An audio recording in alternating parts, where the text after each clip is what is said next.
6 ലക്ഷം രൂപയെ വളരെ ചുരുങ്ങിയ കാലത്തിൽ 4 കോടി രൂപയാക്കാൻ പറ്റുമെന്ന് പറഞ്ഞാൽ നിങ്ങൾ വിശ്വസിക്കോ? ഇല്ലല്ലോ. എന്നാൽ ഞാൻ വിശ്വസിക്കും. കാരണം എന്താ അറിയോ? അങ്ങനെ ആക്കിയിട്ടുള്ള ഒരാളുടെ കഥയാണ് ഇന്നിവിടെ പറയുന്നത്. എന്റെ സുഹൃത്ത് എന്നോട് പറഞ്ഞ അദ്ദേഹത്തിന്റെ നാട്ടിൽ സംഭവിച്ച ഒരു കഥയെക്കുറിച്ചാണ് ഞാനിവിടെ പറയാൻ പോകുന്നത്. അവന്റെ നാട്ടിലെ കരീം എന്ന ക്യാഷ് റിച്ച് ആയിട്ടുള്ള ഒരു വ്യക്തി ഉണ്ടായിരുന്നേ. ഈ കരീം കാക്കയുടെ അടുത്തേക്ക് അദ്ദേഹത്തിന്റെ നാട്ടിലുള്ള മറ്റൊരു വ്യക്തി, ഒരു ബിസിനസ് ഒക്കെ ചെയ്യുന്ന ഒരു വ്യക്തി വന്നിട്ട് ഇങ്ങനെ പറയണ്ടായി: കരീമാക്ക, എന്റെ കയ്യിൽ ഒരു പ്രോപ്പർട്ടി വന്നിട്ടുണ്ട്, ഒരു കൊമേഴ്ഷ്യൽ പ്രോപ്പർട്ടി. 50 ലക്ഷം രൂപയാണ് എനിക്കത് വാങ്ങുന്നതിനുള്ള ചെലവ്. എന്റെ കയ്യിൽ 40 ലക്ഷം ഓൾറെഡി ഉണ്ട്. നിങ്ങൾ എനിക്ക് 10 ലക്ഷം രൂപ തരാന്നേല് ഇത് വാങ്ങിയിട്ട് വിൽക്കുന്ന സമയത്ത് കിട്ടുന്ന പ്രോഫിറ്റ് ഉണ്ടല്ലോ, അതിൽ നിന്ന് നല്ലൊരു പെർസെന്റേജ് ഞാൻ നിങ്ങൾക്കും തരാം എന്ന് പറഞ്ഞു. പക്ഷേ കരീമാക്കാക്ക് എന്തോ അതൊരു നല്ല ഡീലായിട്ട് തോന്നിയില്ല. കാര്യം നമുക്കറിയാലോ, ഈ ഭൂമിയിൽ ഇൻവെസ്റ്റ് ചെയ്ത് കഴിഞ്ഞാൽ ലിക്വിഡിറ്റിയുടെ വിഷയങ്ങളുണ്ട്, പെട്ടെന്ന് സെല് ചെയ്ത് പോകില്ല. അങ്ങനെ വിഷയമുള്ളതുകൊണ്ട് അദ്ദേഹം പറഞ്ഞു, നോക്കാം, ഞാനൊന്ന് ആലോചിക്കട്ടെ എന്ന് പറഞ്ഞു. അത് കേട്ട് ആ വ്യക്തി എന്ത് ചെയ്ത്, അയാൾ തിരിച്ചു പോയി. പക്ഷെ അദ്ദേഹം ഒരു മാസം കഴിഞ്ഞ് റിട്ടേൺ വന്നു. ഇയാളടുത്ത് വന്നിട്ട് കരീമാക്കാന്റെ കയ്യിൽ ഒരു 1 ലക്ഷം രൂപ കയ്യിൽ വെച്ച് കൊടുത്താണ്ട് പറഞ്ഞ്, ഇത് നിങ്ങളുടെ പ്രോഫിറ്റ് ഷെയർ ആണെന്ന് പറഞ്ഞു. അപ്പോ ഞാനായാലും നിങ്ങളായാലും ആരായാലും അന്തം വിടുന്ന പോലെ തന്നെ കരീമാക്കി വണ്ടടിച്ചു പോയി. ഞാൻ നിനക്ക് പൈസ ഒന്നും തന്നിട്ടില്ലല്ലോ, പിന്നെ ഈ പൈസ എങ്ങനെ എന്റേതാവും? അങ്ങനെ ചോദിച്ചാള്. ഇതിന് അദ്ദേഹം പറഞ്ഞ മറുപടിയാണ് എന്നെ ഒന്ന് ചിരിപ്പിക്കുകയും കരീമാക്കി ആഴത്തിൽ ചിന്തിപ്പിക്കുകയും ചെയ്തത്. അതെന്താന്നല്ലേ? ഞാൻ ആ പ്രോജക്റ്റിനെ പറ്റി നിങ്ങളോട് പറഞ്ഞ സമയത്ത് നിങ്ങൾ എന്നോട് എന്താ പറഞ്ഞേ?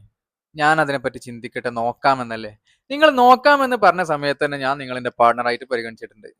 നിങ്ങളൊന്നും ക്യാഷ് തന്നിട്ടില്ലെങ്കിൽ പോലും ഞാൻ നിങ്ങളെ പാർട്ണറായി പരിഗണിച്ചതുകൊണ്ട് ഇതിന്റെ സെയിൽ നടത്തിയ സമയത്ത് എനിക്ക് നല്ല പ്രോഫിറ്റ് കിട്ടി. അതിൽ നിന്നൊരു പോർഷൻ മാത്രമേ ഞാൻ നിങ്ങൾക്ക് തന്നിട്ടുള്ളൂ എന്നാണ് ആ വ്യക്തി കരീമാക്കാനോട് പറഞ്ഞത്. ഇങ്ങനെ പറഞ്ഞുകൊണ്ട് കരീമാക്കയുടെ കയ്യിൽ 1 ലക്ഷം രൂപ കൊടുത്ത് അദ്ദേഹം പോയി. ഈ 1 ലക്ഷം രൂപ കയ്യിൽ വെച്ച് കരീമാക്ക ചിന്തിക്കൽ തുടങ്ങി. ഞാൻ ഒരു രൂപ പോലും കൊടുക്കാഞ്ഞിട്ട് ഇദ്ദേഹം എനിക്ക് 1 ലക്ഷം രൂപ ലാഭവിഹിതമായിട്ട് തന്നത്. അപ്പൊ ഞാൻ എന്തെങ്കിലും ക്യാഷ് കൊടുത്തിട്ടുണ്ടായിരുന്നു എന്നുണ്ടെങ്കിൽ എനിക്ക് എന്തോരം കിട്ടുമായിരുന്നു. 2 ആഴ്ച കഴിയുന്ന സമയത്ത് ഇദ്ദേഹം വീണ്ടും വന്ന് കരീംക്കയോട് പറഞ്ഞു, കരീംക്ക, പുതിയൊരു പ്രോജക്റ്റ് കിട്ടിയിട്ടുണ്ട്. ഇതും ഒരു കൊമേഴ്ഷ്യൽ പ്രോപ്പർട്ടിയാണ്. ഇതിന്റെ വാല്യൂ 70 ലക്ഷം രൂപയാണ്. എന്റെ കയ്യിൽ 50 ലക്ഷം ഉണ്ട്. 20 ലക്ഷം രൂപ നിങ്ങൾ തരാന്നതിൽ അത് വാങ്ങി വിറ്റ് കിട്ടുന്നതിൽ നല്ലൊരു പ്രോഫിറ്റ് നിങ്ങൾക്ക് തരാമെന്ന് പറഞ്ഞു.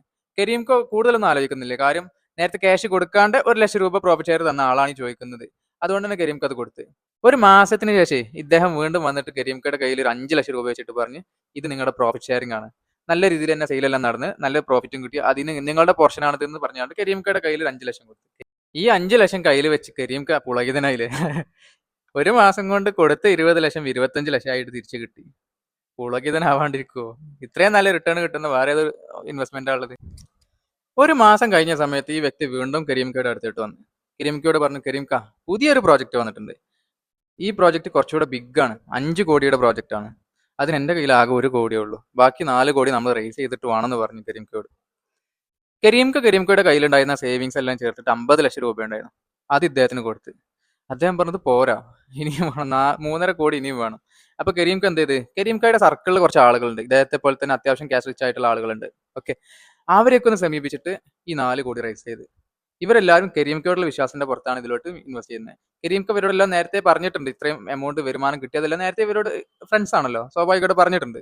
കരീംക്കാക്ക് പറ്റുന്ന ഇടങ്ങളിൽ നിന്നൊക്കെ ഫണ്ട് റൈസ് ചെയ്തിട്ട് ഈ വ്യക്തിക്ക് കൊടുത്ത്. ഈ വ്യക്തി എന്ത് ചെയ്ത്, ആ പണവും കൊണ്ട് പോയി എന്നല്ല, പറ്റപ്പോയി. കയ്യിലുള്ള ക്യാഷും പോയി, മാനം പോയി, ഫ്രണ്ട്സിന്റെ അടിയിൽ ഫ്രണ്ട്സിനെ വഞ്ചിച്ച ഒരാളുമായി കരീംക്ക. ശരിക്കും ഇവിടെ തെറ്റ് ആരുടെ ഭാഗത്താ? ആദ്യത്തെ പ്രാവശ്യം ഈ വ്യക്തി കരീംക്കയുടെ അടുത്ത് വന്നിട്ട് ഒരു പ്രോജക്റ്റിനെ പറ്റി പറയുന്ന സമയത്ത് കരീംക്ക ചിന്തിച്ചിട്ടുണ്ടായിരുന്നത് ലോജിക് ഉപയോഗിച്ചായിരുന്നു. എന്തായിരുന്നത്? ഈ വ്യക്തിയുടെ ആദ്യത്തെ പ്രോജക്റ്റ് എന്തായിരുന്നു?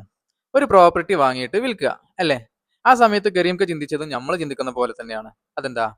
ഒരു കൊമേഴ്ഷ്യൽ പ്രോപ്പർട്ടി ആണെങ്കിലും ഏത് പ്രോപ്പർട്ടി ആണെങ്കിലും നമ്മൾ വാങ്ങുന്ന സമയത്ത് ലിക്വിഡിറ്റിയുടെ വിഷയം വരും, അതുപോലെ തന്നെ ടൈം കൺസ്യൂമിംഗ് ആണ്. ഈ 2 വിഷയങ്ങളാണ് അന്ന് കരീംക്ക ചിന്തിച്ചത്. അതുകൊണ്ടാണ് അദ്ദേഹം ഞാനൊന്ന് ആലോചിക്കട്ടെ, നോക്കാം എന്ന് പറഞ്ഞത്. പക്ഷെ അതിനെ ഈ വ്യക്തി എങ്ങനെ മറികടന്നെന്നറിയോ? ഫ്രീ ആയിട്ട് 1 ലക്ഷം രൂപ കയ്യിൽ വെച്ച് കൊടുത്ത്. ആ ഫ്രീ ആയിട്ട് 1 ലക്ഷം രൂപ കയ്യിൽ വെക്കുന്ന സമയത്ത് കരീംക്കയുടെ ലോജിക്കൊന്നും പിന്നെ വർക്കാവുന്നില്ല. പിന്നെ ആകെ വർക്ക് ചെയ്യുന്നത് ഗ്രീഡ് മാത്രമാണ്. അതുകൊണ്ടാണ് 2-മത്തെ പ്രാവശ്യം ഇദ്ദേഹം 20 ലക്ഷം രൂപ ആവശ്യപ്പെടുന്ന സമയത്തും കരീംക്കോ ഇടവും വലവും നോക്കാണ്ട് ക്യാഷ് എടുത്ത് കൊടുക്കുന്നത്. അതാണ് 3-മത്തെ പ്രാവശ്യം ഇദ്ദേഹം വലിയൊരു എമൗണ്ട് കൊടുക്കുന്നതിലോട്ട് നയിച്ചത്. ഇദ്ദേഹത്തിന്റെ മാത്രമല്ല, ഇദ്ദേഹത്തിന്റെ സർക്കിളിലുള്ള ആളുകളുടെ പണം പോലും ഈ ഒരു കാരണം കൊണ്ട് നഷ്ടപ്പെട്ടു പോയി, അല്ലെ? ശരിക്കും ഇതിൽ തെറ്റ് കരീംക്കയുടെ ഭാഗത്താ. കാരണം ഇതുപോലെ ഏതെങ്കിലും ഒരാള് നിങ്ങളടുത്ത് ഏതെങ്കിലും ഒരു ഇൻവെസ്റ്റ്മെന്റുമായിട്ട് ബന്ധപ്പെട്ട് സംസാരിക്കുന്ന സമയത്ത് നിങ്ങൾ അവരോട് ചോദിക്കേണ്ട ചോദ്യം എന്താണെന്ന് ചോദിച്ചു കഴിഞ്ഞാൽ, ഞാൻ ഈ ഇൻവെസ്റ്റ് ചെയ്യാൻ പോകുന്ന പണം എവിടെയാണ് നിങ്ങൾ ഇൻവെസ്റ്റ് ചെയ്യാൻ പോകുന്നത്? അതേപോലെ ഇതിന്റെ ഡോക്യുമെന്റേഷൻ എന്താണ്? ഞാൻ ഈ ഇൻവെസ്റ്റ് ചെയ്യുന്നതിനുള്ള സേഫ്റ്റി എന്താണ്? അതായത് എന്താണ് ഇതിനുള്ള സെക്യൂരിറ്റി നിങ്ങൾ എനിക്ക് പകരമായിട്ട് തരാൻ പോകുന്നത്? അതുപോലെ തന്നെ ഞാൻ ഇതിൽ എത്രത്തോളം റിസ്ക് ആണ് എടുക്കാൻ പോകുന്നത്? ഈ 3-4 ചോദ്യങ്ങൾ ചോദിച്ചില്ല എന്നുണ്ടെങ്കിൽ ഇതേപോലെ സംഭവിക്കും. ഈ കരീം കാക്ക് സംഭവിച്ചത് നിങ്ങൾ അറിയുന്ന ഒരാൾക്ക് സംഭവിക്കാതിരിക്കാൻ ഈ വീഡിയോ ഒന്ന് ഷെയർ ചെയ്യണേ.